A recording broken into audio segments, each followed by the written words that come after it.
Boa noite, irmãos e irmãs em Cristo. Que bom estarmos aqui gravando através desse vídeo para falarmos um pouco sobre a Virgem Maria e em especial sobre o dogma da Assunção de Nossa Senhora, certo? Esse dogma ele foi proclamado pelo Papa Pio XII em 1950, certo? E é um dogma bastante importante, certo? Lembrando que todos os dogmas da Virgem Maria, eles estão vinculados a um dogma mais importante, que é o dogma da sua maternidade divina, certo? E com certeza você, ao folhear a Bíblia no Novo Testamento, você não vai encontrar essa afirmação, né? Essa expressão, Assunção de Nossa Senhora.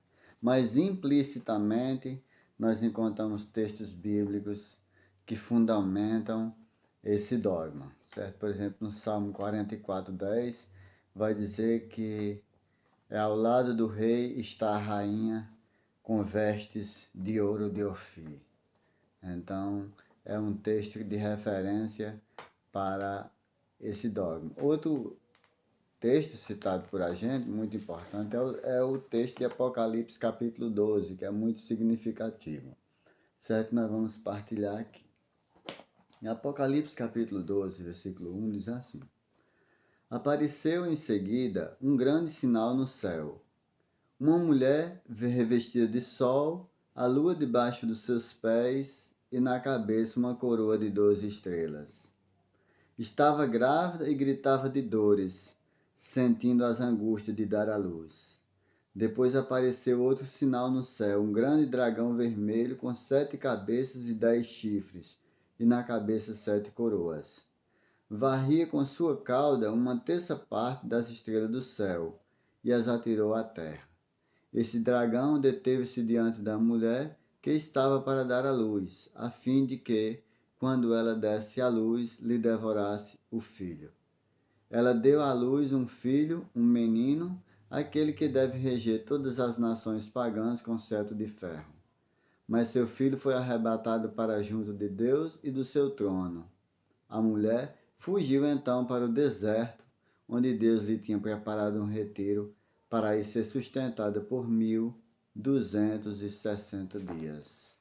Palavra do Senhor, graças a Deus. Então, São João, o livro do Apocalipse, ele foi escrito a partir de uma visão de São João, né, que foi arrebatado para ver essa glória celestial da igreja e também os mistérios que deveriam acontecer. E ele vê essa mulher revestida de sol, ele vê essa mãe, essa mística mãe, com a lua debaixo dos seus pés. E em referência à Virgem Maria, nós vemos que a Santíssima Virgem Maria aparece lá coroada com uma coroa de 12 estrelas.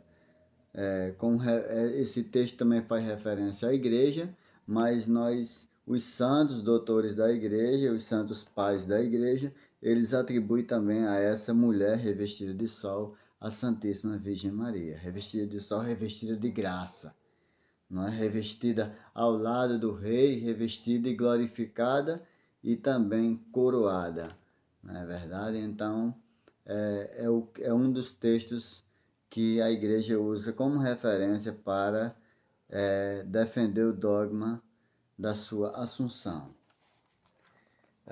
O catecismo da Igreja Católica, no parágrafo 966, ele não deixa dúvida quanto a essa doutrina, certo? No parágrafo 966, diz assim, o Catecismo da Igreja Católica, nesse livro, diz assim: finalmente, a Imaculada Virgem, preservada e imune de toda mancha da culpa original, terminado o curso da vida terrestre, foi assunta em corpo e alma à glória celeste.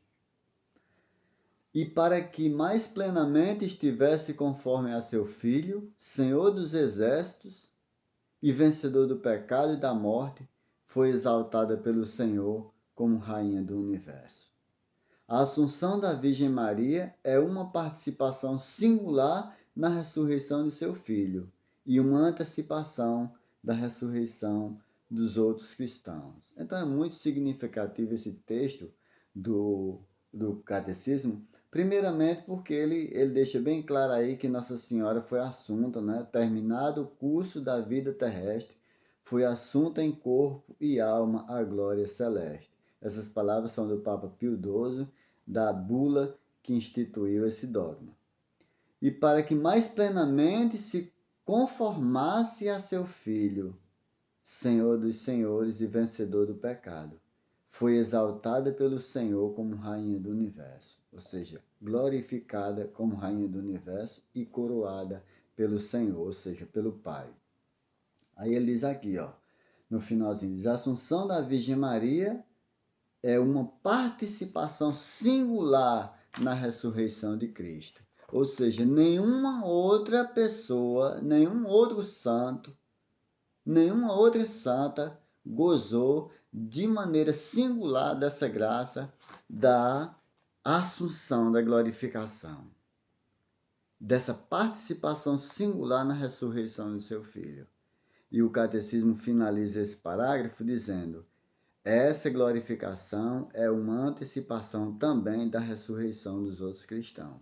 Ou seja, Nossa Senhora de maneira singular, mas também é aquilo que acontecerá no fim dos tempos com todos os cristãos, com a ressurreição dos justos. Não é como está lá em Daniel capítulo 12 e no Evangelho de São João também fala da ressurreição.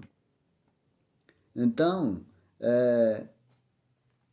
os santos, nós vamos pegar aqui São João Damasceno. São João Damasceno, ele foi um dos grandes defensores, São Gregório de Tours, São João Damasceno, foi um dos grandes defensores desse dogma.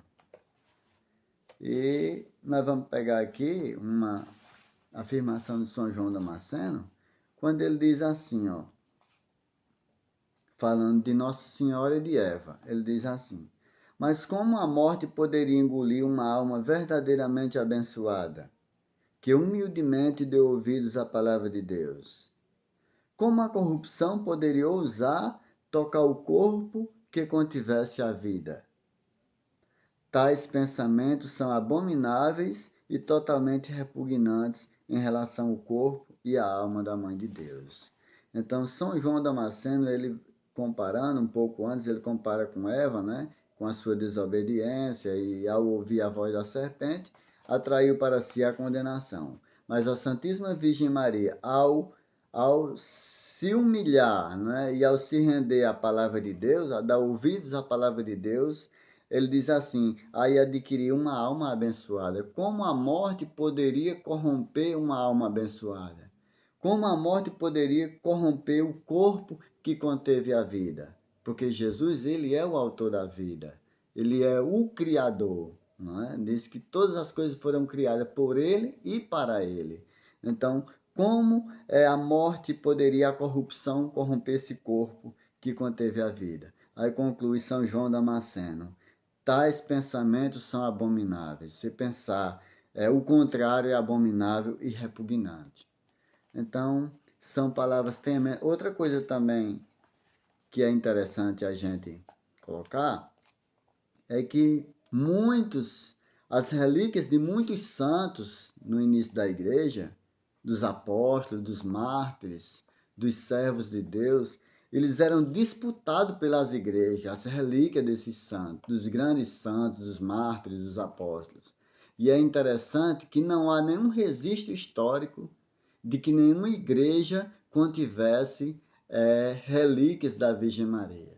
Isso é mais uma prova também da sua assunção ao céu, né? Já declarado para nós como uma verdade de fé.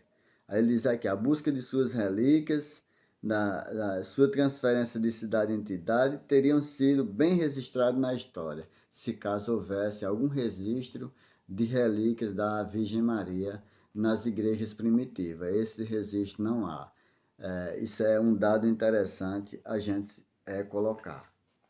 Né? Então, meus irmãos, essa assunção da Virgem Maria, nós podemos louvar a Deus e glorificar a Deus, porque também um dia será a nossa ressurreição. Como nós professamos no credo católico, creio na Igreja Católica, na comunhão dos santos, na remissão dos pecados, na ressurreição da carne e na vida eterna. Veja, o penúltimo artigo do credo é creio na ressurreição da carne. Aquilo que aconteceu com a Virgem Maria, um dia acontecerá conosco, assim como está escrito no livro de Daniel e no Evangelho de São João, passagem que nós vamos colocar aqui na descrição desse vídeo.